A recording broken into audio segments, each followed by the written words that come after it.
सर्वतोभद्र चक्र का निर्माण करने की विधि जो इन्होंने नरपति जयचर्या नामक ग्रंथ के आधार पर बताए। कहा था अथात संप्रवक्ष्यामि चक्रम त्रैलोक्य दीपकम। अब पूर्वोक्त चक्रों के वर्णन के अनंतर, अथ मैंने अनंतर, अतः प्रवक्ष्यामि आपको कहूंगा ऐसे चक्र जो तीनों लोकों में दीप्त है, तीनों लोकों में प्रकाशित है, प्रसिद्ध है, प्रत्यक्ष है। विख्यातम सर्वभद्रम सद्य प्रत्यय कारणम, जो कि सद्य शीघ्र ही प्रत्यय मैंने ज्ञान या विश्वास, श्रद्धा आदि को पैदा करने वाला है। ऐसा यह विशेष चक्र सर्वतोभद्र चक्र, सर्वतोभद्र जो है चक्र नाम का आपको वर्णन करता हूँ। यह कहकर उन्हें निर्माण करने की प्रक्रिया बता दिया, आपने बनाया कल। आप कहते उसका फल के बारे में।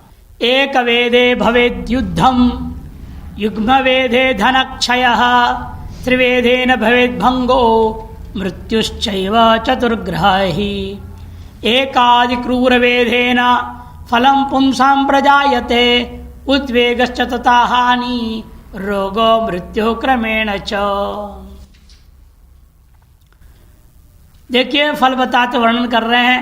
यदि एक इस चक्र में एक ग्रह से वेद हो तो युद्ध होगा। इस चक्र में जिस नक्षत्र आपका जन्म आदि हुआ है उस जन्म नक्षत्र से एक ग्रह बिंदा हुआ है तो युक्त है तो युद्ध होगा।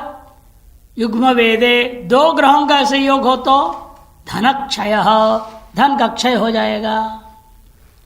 दो ग्रहों का वेद हो तो धनक्षय होगा। त्रिवेदेन भवेद भंगो, और तीन ग्रहों का वेद हो तो भंग माने सेना आदि का पलायन, अपना गुट का विभाजन, स्वजन का विरोध इत्यादि हो जाएगा। मृत्युश्चैव चतुर्ग्रह ही, चार ग्रहों का वेद हो तो निश्चित रूपेण उस व्यक्ति का मृत्यु हो जाएगा।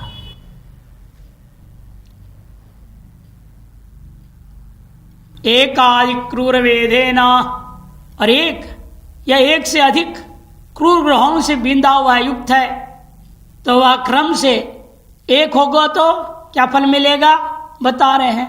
पुंसाम फलम प्रजायते, पुरुषों को व्यक्तियों के फल उत्पन्न करेगा। एक ही क्रूर ग्रह से युक्त हो तो उद्वेग, दो क्रूर ग्रह से युक्त हो तो हानि, तीन क्रूर ग्रह से युक्त हो तो रोग, चार जो है क्रूर ग्रहों से युक्त हो तो मृत्यु होगा। क्रमेण च, क्रम से एक दो तीन चार ग्रहों का वेदन होने पर बताया, युक्त होने पर बताया फल। भ्रमरिक्षे अक्षरे हानि, स्वरे व्याधिर भयम तिथौ, राशि वेदे महाविघ्नम, पंचवेदे न जीवती। चार प्रकार का वेद बता रहे। आपके जन्म नक्षत्र को लेकर के वेद, जन्म के अक्षर को लेकर के वेद, और स्वर को लेकर के, तिथि को लेकर के एवं राशि को लेकर के, इसका पंचवेद कहते हैं। आपका जो नक्षत्र है वहां कोई ग्रह युक्त हो तो, उस नक्षत्र पर कोई ग्रह उस समय संचरण करता हो तो, संबद्ध हो तो, हमने पहले भी बताया है, कुंडली भी देख सकते हैं, हर एक ग्रह कोई न कोई नक्षत्र से संबद्ध रहता है। तो इसलिए यदि आपके जन्म नक्षत्र किसी ग्रह, क्रूर ग्रह से युक्त रहेगा, आप भ्रमण करते रह जाएंगे, दौड़ते रह जाएंगे, टिकेंगे ही नहीं। एक ग्रह यदि आपके नक्षत्र से युक्त हो तो भ्रम होगा। भ्रमण माने भ्रमण, भ्रम माने भ्रमण। और नामाक्षर जो आपका है, जैसे आपके नक्षत्र का पाद पर है ना, हर पाद का अलग अलग अक्षर होता है। अक्षर का मतलब उस पाद से संबद्ध हो जाए एक ग्रह तो हानि होगी। इस तरह से ऋक्ष वेद और अक्षर वेद हो गया। अब स्वर आगे बताएंगे, स्वर को कैसे, 5 प्रकार का स्वर है, उन स्वर का साधन कैसे करना है, गणित अगले पृष्ठ में आ रहा है। इस स्वर से किसी ग्रह से युक्त हो तो तब उसको व्याधियां प्राप्त होंगे, और तिथि के साथ युक्त हो तो उस ग्रह विशेष का तो भय प्राप्ति होगी, और अगर राशि ग्रह से विद्ध हो तो महाविघ्न हो जाएगा, हर कार्य में विघ्न ही विघ्न होगा।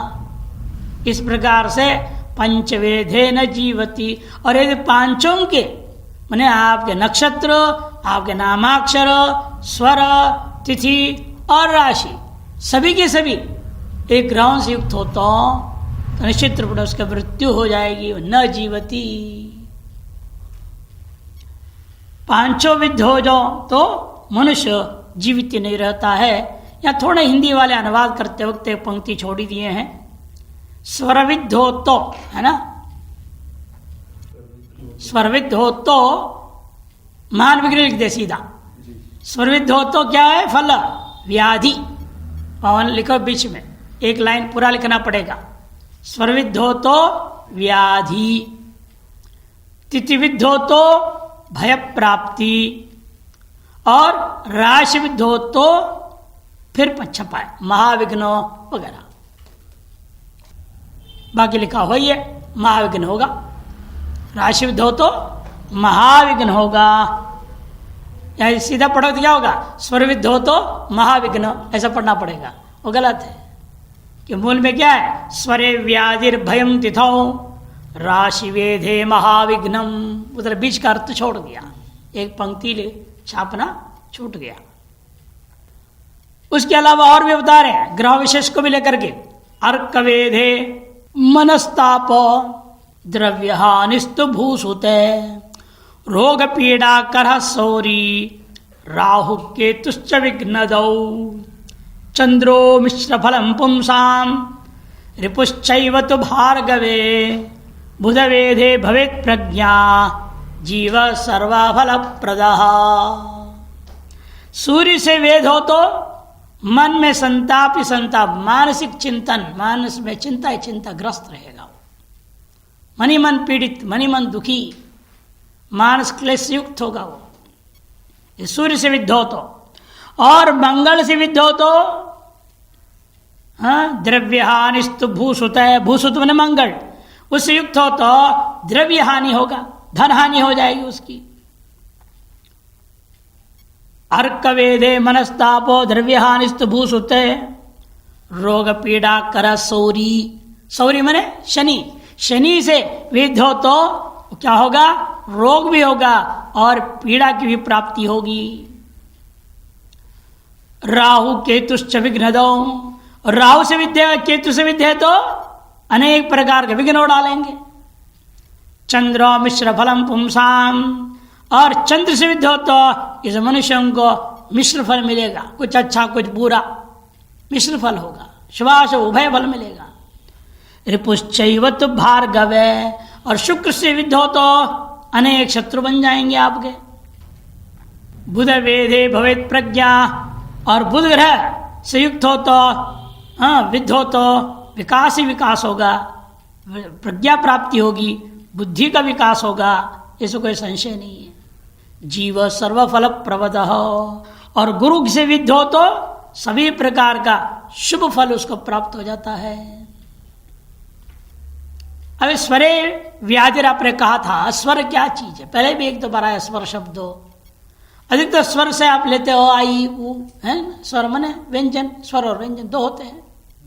स्वर है अ आ ई उ रि री ए ओ ऐ औ अंगह, ये सब स्वर कहा जाता है, सामान्यतः वही लिया जाता है। यहाँ भी कई जगह स्वर कहने से आपके नामाक्षर में जो स्वर है, पहला स्वर, अच्छा देव दत्त किसका नाम? देव, पहला स्वर कौन होगा? ये दम, ये भी अर्थ लेंगे यहाँ पर कई जगह, लेकिन वर्तमान में जो स्वर कहा गया वो अन्य अर्थ में है। और ये वर्णन कर रहे, पंच स्वर का वर्णन कर रहे। देखिए पंच स्वर चक्र, अतादा उदयो यस्यास् तिथेस्तद्भुक्तमानतः बालस्वरादिक प्रश्ने फलम तस्य वदाम्यहम्। यथा अथ आदौ उदयो यस्याः, तिथे सबसे पहले आपको बता दूं, जिस तिथि का उदय हुआ है, जिस दिन जिस तिथि का उदय हुआ है, या आपके जन्मदिन जिस तिथि का उदय हुआ था, उदयो यस्या तिथे है तद्भुक्तमानत, उस तिथि का कितना समय बीता है आपके जन्म काल से पहले। भुक्तमानतः, भोग जो हो गया, कुल का नाम भभोग होता है। भुक्त और भयात, इतना भुक्त हो गया और अभी बाकी इतना है कि नहीं। मान लो कोई है 58 घड़ी है, कोई तिथि चलना है, उस 58 घड़ी में से आपका जो जन्म हुआ था उस समय 40 घड़ी बीत चुकी है, तो 18 घड़ी बाकी है। उस 40 का नाम भुक्त और जो 18 बचा है उसका नाम भयात। भुक्त और भयात, और दोनों जोड़ दिया आपने 58, उसका नाम भभोग हो जाता है। यह नक्षत्र में भी देखी जाएगी, जैसा तिथि में वैसे नक्षत्र में भी। नक्षत्र का तो पूर्व में गणित कर चुके हैं, भयात भभोग निकाले थे, उसके आधार पर आपका महादशाओं का गणित होता है। बाल स्वराधिक प्रश्ने फलम तस्य वदाम्यहम। बालादि स्वरों का फल बता रहा हूं। 5 स्वर होते, उनमें से बालादि स्वरों का जो फल होगा वो फल को भी मैं बताऊंगा। ये कौन है बालादि स्वर? स्वयं बता रहे हैं। मृत्युर्बाल तथा वृद्ध कुमारस्तरुण स्वर यस्य पंचम स्थाने सस्वरो मृत्युदायक। मृत्यु, बाल, वृद्ध, कुमार और तरुण, ये 5 स्वर का नाम है। पहला स्वर है बाल, वास्तव में यहां श्लोक के कारण से मृत्यु लिख दिया। पहला है बाल, दूसरा है वास्तव में कुमार, तीसरा है तरुण, चौथा है वृद्ध, 5वां है मृत्यु। पहले वाला है बाल, दूसरा है कुमार, तीसरा है तरुण मन युवावस्था, चौथा है वृद्धा और 5वां है मृत्यु। ये 5 स्वर हैं। यो यस्य पंचम स्थाने स्वस्वरो मृत्युदायक। जो स्वर जिसके पंचम स्थान में हो वही स्वर उसके लिए मृत्यु का कारक हो जाता है। आपके अपने नक्षत्र से 5वें स्थान पर यदि इनमें से कोई स्वर होगा, वह स्वर उसकी मृत्यु का कारण बनेगा। कैसे होता है गणित बताएंगे, कैसे गणना करनी है। किंचल लाभ करो बाल कुमार स्तर्द लाभद सर्वसिद्धिम विवादत्ते वृद्धेहा निर्मृते क्षय। देखो, बाल स्वर का फल क्या है? 100 थोड़ा लाभ देता है। बालावस्था हमेशा थोड़ा फल देने वाला होता है, कमजोर होता है बालक, बालावस्था। जब बाल स्वर क्या है? अल्प लाभ करो। लाभ कर अल्प लाभ देता है। किंचित लाभ, किंचित लाभ है अल्प लाभ, किंचित कर थोड़ा थोड़ा लाभ देगा। और कुमार अवस्था क्या करता है? अर्ध लाभ प्रदह, आधा लाभ देता है। और युवावस्था पूरा फल देता है। सर्वसिद्धिम युवा दत्ते। और वृद्ध वाला हानि प्रदान करेगा, हानिकारक होता है वृद्ध स्वर। और मृत्यु स्वर क्या होता है? मृत्यु स्वर हमेशा कार्य को क्षय कर देगा, माने कार्य को नष्ट करने वाला होता है। स्वर को कैसे साधा जाए, उस साधने की तरीका तिथि भुक्त घटी संख्याम कृत्वा फलमयीं ततः एवं बाण हते शेषः स्वरस्तत्काल संभव। वर्तमान तिथि की भुक्त घटी संख्या को पहले आप क्या कर देना, उस घटी को भी पलों में परिणाम कर देना। माने घटी को 60 में गुणा कर दो और जो विद्यमान पल है उस पल के जोड़ दो तो पूरा पलात्मक हो जाएगा। पल बनाकर उसमें बाण हते, बाण में 5 संख्या से भाग दे दो। जो शेष बचे उसी संख्या के अनुसार बाल, कुमार आदि वर्तमान स्वर को निर्णय लिया जाता है। यथा 1 शेष हो तो बाल मानो, 2 शेष हो तो कुमार मानो, 3 शेष हो तो युवा मानो, 4 शेष हो तो वृद्ध मानो और 5 शेष हो तो 5 अर्थात 0 शेष हो तो मृत स्वर मानो। जब 5 से भाग करोगे 5 तो शेष बचेगा नहीं, 0 बचता है। इसे 5 शेष का तात्पर्य 0। ऐसे उस दिन भी चर्चा हुई थी ना, 4 से भाग करूंगा, 1 2 3 4 बचने का मतलब शून्य बचना, ये अर्थ है वहां शेष होना। उदाहरण के लिए देखिए, कल्पना किया जाए किसी बच्चे के जन्म पंचमी तिथि का दिन हुआ और पंचमी तिथि का घट्ट आदि मान जो कुल 25-22 था और गत तिथि 4 का मान क्या था 28-12 और इष्ट घटी जो जन्म का था वो 15-30। बच्चे का जन्म हुआ है 15 घटी 30 पल पे पंचमी तिथि का दिन। और पंचमी तिथि कुल घटी कितनी थी 25-12 थी और पूर्व चतुर्थी का कितना है 28-12, 25-22 और 28-12, 50, 25-50 और 3 53 और 34 कुल पीरियड हो गया उस दिन का तिथि के 53-34 हो गया। उस दिन सूर्योदय से चतुर्थी तिथि थी, फिर पंचमी तिथि शुरू हो गया और पंचमी तो कुल मान था 25-22, उस बीच में बच्चे का जन्म हुआ है 15-30 पे। अतः हमें क्या करना है, पहले ये जो पूर्व तिथि का 28-22 है उसको 60 पे पहले घटा दो। 60 पे घटाएंगे तो कितना बचेगा 31-48 बचेगा, 31-48 और उसमें वर्तमान उसके जन्म तिथि जोड़ दो, जन्म का जो घटी 15-30 तो हो जाएगा 47-18। ये जो तिथि है उसे जन्म सभी तक का कुल भुक्त तिथि हो गया, कुल भुक्त तिथि हो गया। अब उस 47 को आप 60 पे गुणा कीजिए, उसको पल बनाइए घटी को, तो बनेगा वो 28-20, उसमें वो जो 18 थी उसको जोड़ दो 28-38 हो गया। ये पलात्मक भुक्त घटिया हो गई, तिथि के भुक्त पलात्मक घटिया हो गए। भाई जैसे आज मान लो आप पंचांग निकाल लीजिए, बताता हूं, कोई भी तिथि आप इसमें पंचमी बोला तो पंचमी को ले लो, किसी भी पंचमी को ले लो, किसी भी पंचमी को ले लीजिएगा। जैसे यहाँ दिखा है पंचमी तिथि, उससे आगे क्या है 58-51 लिखा है ना, 28-51 घटी पल है, घंटा मिनट है, घंटा मिनट छोड़ दिए, हम घटी पल देखेंगे। पंचमी तिथि 28-51 तक है और आगे षष्ठी क्या है पूरे 60 घड़ी लिख दिया। इससे पहले चतुर्थी कहाँ थी 53-17 थी, 53-17। अब 60 में 53-17 निकालो, संख्या में देख रहा हूं 50 में। एक दृष्टांत दे रहे, चतुर्थी पंचमी का ही ले रहे जान करके, चतुर्थी पंचमी का ही ले रहे, पृष्ठ संख्या 50। वहां चतुर्थी के आगे क्या लिखा है, शु मने शुक्र, बुधवार लिखा है, उसको छोड़ो, उससे हमारा कोई मतलब नहीं है।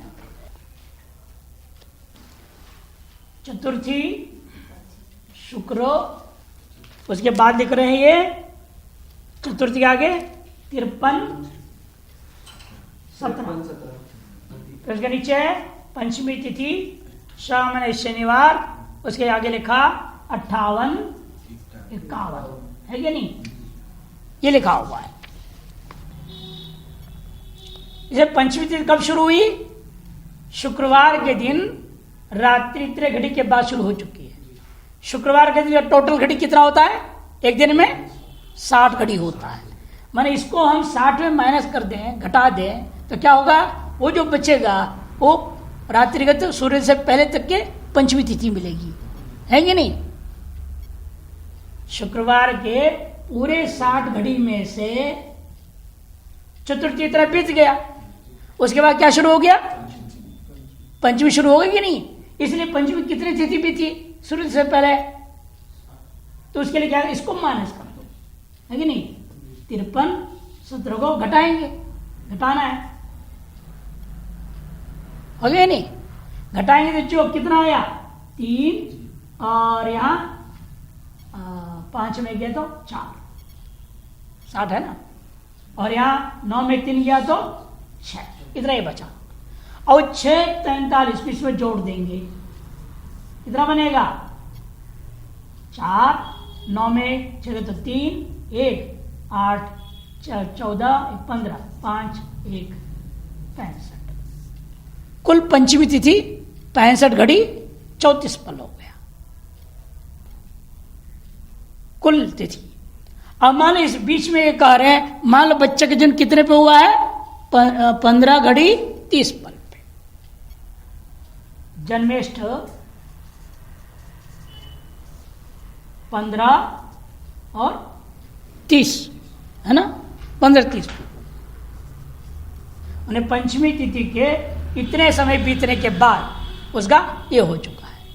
और 15-30 का मतलब क्या? सूर्य के बाद का लिख रहे हैं, इसमें जुड़ेगा 6-43। मैंने कुल पंचमी तिथि जो बीता है 13-22 बीता है। बच्चे के जन्म जब हुआ उस समय तक पंचमी तिथि कुल 22 घड़ी 13 पल बीत चुका है। कि सूर्य से पहले इतना बाकी था ना पंचमी तिथि, और सूर्य के बाद ये जन्म का समय है। इसे दोनों मिला देंगे, जन्म के समय में इतनी पंचमी तिथि बीत चुकी है। इसका नाम हो जाता है भुक्त हो गया। अब इसमें से इसको माइनस करो तो क्या बचेगा? भयात बचेगा। भुक्त के बाद शेष बचेगा, भोग शेष। ये गणित करने जा रहे हैं, देखिए दृष्टांत समझ में आएगा। इसलिए हमेशा जो भी तिथि में जन्म बोलेंगे उसकी एक पूर्व तिथि लेनी पड़ती है, पूर्व तिथि का मात्रा लेना पड़ता है, तब सही से आपको पूरा गणित आएगा। इसे इन्हें देते होते दृष्टांत में पहले चतुर्थी तिथि का दे दिया, पंचमी तिथि घट्टी मानोगे 25-22, और चतुर्थी तिथि का बता दिया 18-22, और इष्ट घट्टी 15-30 एक गणित की सुविधा दी। अब उसमें कहा इसलिए 60 में से वो 28-12 जो चतुर्थी का था उसको घटा दीजिए, तो 31-28 पूर्व दिन में पंचमी बीत चुकी है, पूर्व दिन में ही सूर्य से पहले। और वर्तमान उसका कितना था? 15-30, उसको मिला दिया 47-18 हो गया। अब उस 47 को भी 60 में गुणा करो, तक उसको भी पल बनाऊंगा मैं, घट्टी को भी पल बना देना है, तो हो जाएगा वो 28-20। उसमें वो 18 को जोड़ देंगे तो कुल मिलाकर बनेगा 18-38 पलात्मक भुक्त घटियां हो गई। अब उसको ने 5 से भाग कर दो। 5 से 28-38 को भाग किया, 5 × 5 25 गया, 33 बचा। उसमें 6 से भाग गया, 30 गया, 3 बचा। 38 में 7 गुणा गया तो 35 गया, 3 बच गया। 3 बचने का मतलब क्या है? युवावस्था, युवा स्वर हो गया। जब बच्चे का जन्म हुआ है उसमें कौन सा स्वर चल रहा था? युवा स्वर चल रहा था। बाल भी नहीं, बाल बीत चुका, किशोर भी बीत चुका है, युवा स्वर चल रहा है। 1 शेष बचेगा तो बाल, 2 बचेगा तो कुमार, 3 बचेगा तो युवा, 4 तो वृद्ध, 0 हो तो मृत्यु। इसे 3 शेष बचने से वह युवा स्वर चल रहा था, ये निर्णय हो जाता है। इसी प्रकार सभी के आप गणित कर सकते हैं।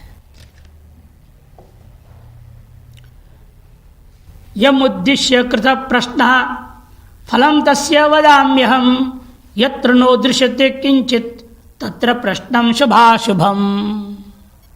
जिस उद्देश्य से प्रश्न किया गया हो तथा जिस प्रश्न का कोई आधार दृश्य न हो, जो व्यक्ति प्रश्न पूछ रहा है जिसके आधारभूत कोई प्रमाण दृश्य नहीं है, ऐसे विषय प्रश्न पूछ रहा है। ये चोरी हुआ, हमें पता नहीं कितना बजे कब हुआ, कौन सी तारीख को हुआ, कैमरा में ढूंढ ढूंढ के भी थक गए, पता ही नहीं चल पाया, साइकिल चोरी हो गया। कि हर क्षण हम लोग बैठ के देख नहीं पाते ना, मोटा मोटी देख लिया तो नहीं दिखा, ये भी उसी दिन तुरंत होगा तो देख लिया था। उस दिन कौन घंटी बजा देख लिया, रात्रि में कौन घंटी बजा, रात्रि 10:30 बजे घंटी बजा बदमाश बच्चों ने, वो भी देख लिया कि मालूम है कल इतना बजे अंदाज हुआ है, तो आगे पीछे थोड़ा बहुत देख सकते हैं, पकड़ में आ जाता है। अब 5 दिन 6 दिन बाद आप बोलोगे तो कहाँ ढूंढेंगे? तो इस तरह से उस समय क्या होगा? अज्ञात विषय प्रश्न हुआ ना, वो अंदाज ही नहीं है कब हुआ, क्या हुआ, क्या नहीं हुआ। तो ऐसी स्थिति जब प्रश्न पूछा जाए, प्रश्न पूछने वाला, तो सबसे पहले देखिए उस समय क्या स्वर चल रहा है। नाक से स्वर नहीं, स्वर योग वाला स्वर नहीं है ये, हमारे ज्योतिषियों का स्वर है ये अलग गणित है स्वर का, ये स्वर देखना पड़ता है। इसे जिस यम उद्देश्य कृत प्रश्न फलम तस्य वदाम्यहम, उसका फल कहते हैं। और यत्र नो दृश्यते किंचित, जिस प्रश्न के कोई आधार ही नहीं है। प्रश्न पूछा जा रहा है और उसे पूछो आपने कब देखा, हमें नहीं मालूम। किसने बताया, हमको नहीं मालूम। कुछ भी मालूम ही नहीं, वो प्रश्न डाल दिया। बेटा खो गया, अरे कब खोया, कहां से खोया, कैसे खोया, एक भी प्रश्न का जवाब नहीं है। लेकिन खोया जरूर है, उसका जवाब निकालो। वही करें, यस्य नो दृश्यते किंचित तत्र प्रश्नम शुभाशुभम। उन प्रश्नों के शुभाशुभ फलों का बारे में मैं अब कहने जा रहा हूं। वदाम्यहम। बालोदये यदा पृच्छा, बालोदये यदा पृच्छा लाभार्थे स्वल्प लाभदा रुग्जातम चिररोगंच गमे हानिम क्षयम रणे। बाल स्वर के उदय में यदि कोई आकर के आपको प्रश्न पूछना चाह रहा है, लाभालाभ विषय प्रश्न पूछना चाह रहा है, बाल उदय मैंने बाल स्वर, उस तिथि का, तिथि का कर दिया ना, तिथि के 5 भाग ही है। तिथि के जब बाल स्वर चल रहा है उस समय कोई आकर के आपसे पूछ रहा है, वो भी किस विषय में पूछ रहा है, लाभालाभ के विषय में पूछ रहा है। यदा पृच्छा लाभार्थे स्वल्प लाभदा, तब कहो उसको जवाब में थोड़ा ही लाभ मिलेगा। जैसे शेयर्स डालते हो ना, शेयर्स बोलते, शेयर्स डालते कि नहीं, उसे पूछता है क्या लाभ होगा, व्यक्ति को जानकारी होनी चाहिए थी पहले, अब किस कौन सा तिथि का कौन सा स्वर चल रहा है, और उसी गणित के हिसाब से बोलना पड़ेगा।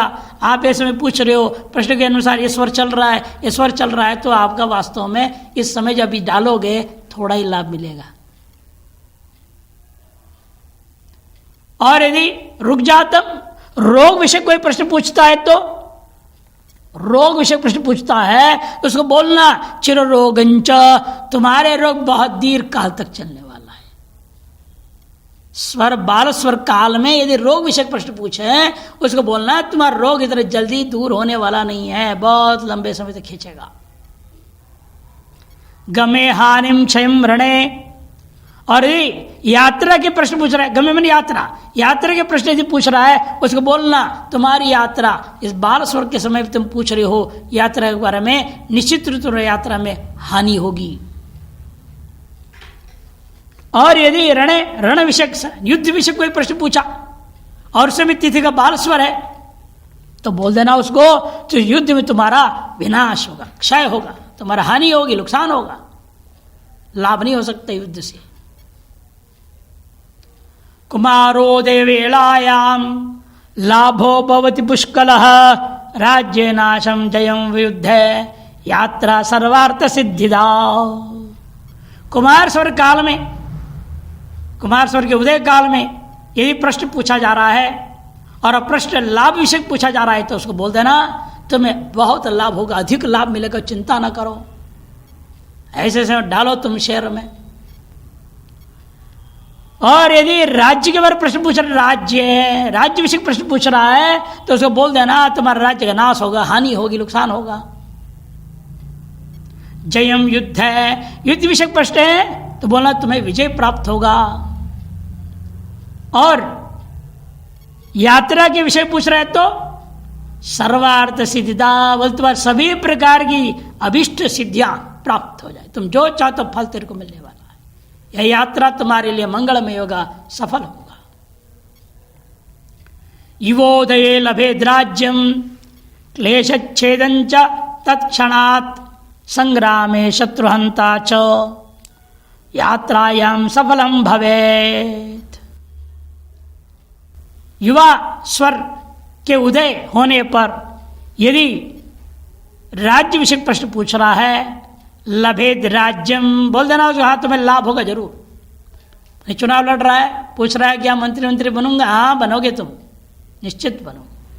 युवा स्वर के उदय काल तुम्हारा प्रश्न आया हुआ है तो निश्चित रूप में प्रश्नारूप तुम्हारे कार्य सिद्ध होगा, फल प्राप्त होगा, राज्य की प्राप्ति होगी। क्लेश छेजंत तत्क्षणात्, और तत्काल दुखों का भी अंत हो जाएगा, रोगों की निवृत्ति होगी। यदि रोग विषय प्रश्न है उसको बोल देना तुम्हारा रोग की निवृत्ति होगी। कोई क्लेश विषयक प्रश्न है, तुम्हारा क्लेश छूट जाएगा।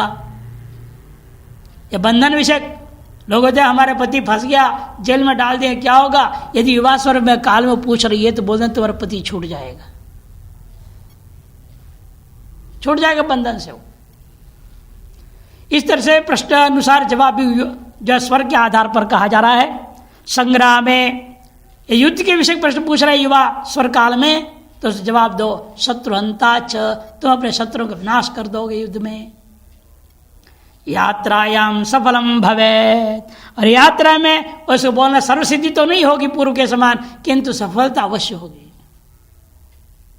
कोई बिजनेस के लिए यात्रा करता है, व्यापार के लिए यात्रा कर रहा है, कोई नौकरी पाने के लिए यात्रा में जा रहा है, वहाँ होना है, इंटरव्यू होना है, जा रहा है, इसे पूछ रहा है हमारी यात्रा जिस उद्देश्य से सफल होगा कि नहीं होगा? सफल होगा। ये युवा स्वर है तो। और वृद्ध स्वर है तो वृद्धोदयेन लाभ स्यात् क्लेशात् क्लेश प्रवर्धनम संग्रामे भंगम आयाति यात्रायाम न निवर्तते। वृद्ध स्वर के उदय काल में यदि प्रश्न पूछ रहा है लाभ के बारे में, उसको बोल दें तो एक कौड़ी लाभ नहीं होने वाला, न लाभ स्यात्। और ये रोगादि के पूछेगा तो उसको बोल देना क्लेश से भी और क्लेश और क्लेश और क्लेश बढ़ते ही रहेगा, तुम्हारा क्लेश घटने वाला है नहीं, तुम्हारे रोग के कारण से परेशानी। और इसी के बारे में पूछता है भंगम मायाती, उसके बाद तुम्हारा पराजय होगी। और यात्रा के बारे में पूछता है वृद्ध स्वरोदय काल में, उसका जवाब में कहा तुम जिस यात्रा में जहां भी तुम जा रहे हो तुम वहां से लौट के नहीं आओगे, वहीं रह जाओगे या वहीं खत्म हो जाओगे, लौट के नहीं आओगे। मृत्युदयेदा दृष्टा पृच्छति स्वप्रयोजनम तत्सर्वं मृत्युदंजेयम युद्धे मृत्यु सभंगदः। मृत्यु स्वर के उदय होने पर यदि प्रश्नकर्ता किसी भी उद्देश्य से प्रश्न पूछता है, उसको बोल देना तुम्हारे प्रश्न का उद्देश्य उसकी अवश्य मृत्यु हो जाएगी। चाहे वो लाभ के विषय पूछ रहा है, तेरा लाभ क्या होना उल्टा होने वाला है, सब खत्म होने वाला है। यदि रोग के बारे में पूछ रहा है, बोल रोग भी तेरे को मृत्यु में ही ले जाएगा। युद्ध के बारे में पूछेगा तो युद्ध में भी तुम्हारा मृत्यु होना है। और यात्रा अगर पूछा उसको, यात्रा में तुम्हारा मौत हो जाएगी। मृत्यु उदय स्वर में जो भी कुछ भी प्रश्न पूछता है उस प्रश्न का जवाब में यही होगा, वो प्रश्न का विषय जो है विषय उसके नष्ट होने वाला है, टिकने वाला नहीं है कुछ भी। नर नामादिमो वर्ण स्वराद्यस्माद्दद स्थितः स्वस्वरस्तस्य वर्णस्य वर्णस्वरयोच्यते।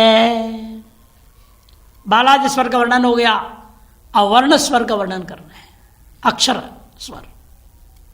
नर के माने मनुष्य के नाम का आदि अक्षर लो। जैसे देवदत्त में आदि अक्षर कौन है? आदिम वर्ण अलग है, आदिम स्वर का अलग है, द है, दे नहीं द। देवदत्त में द। लड़की है रेवती नाम है तो र, रे नहीं र। जो स्वर कहूंगा दे में ए, रे में ए, रोहिणी है तो रो में ओ। जो स्वर कहेंगे, केवल वर्ण कहेंगे आदिम वर्ण, प्रथम वर्ण हमें लेना है। नर माने मनुष्य के नाम के पहला जो अक्षर होता है आदिम वर्ण, तो स्वरात यस्माद अधस्थित हो, जो स्वर होता है उस वर्ण अक्षर का वही स्वर उस व्यक्ति का वर्ण स्वर होता है। यथा रमेश में देखो र धन अ है, रमेश का पहला आदि वर्ण कौन है? र। उसके अनंतर वाला जो स्वर है अ, जिस अ को हम क्या कहेंगे? वर्ण स्वर कह देंगे।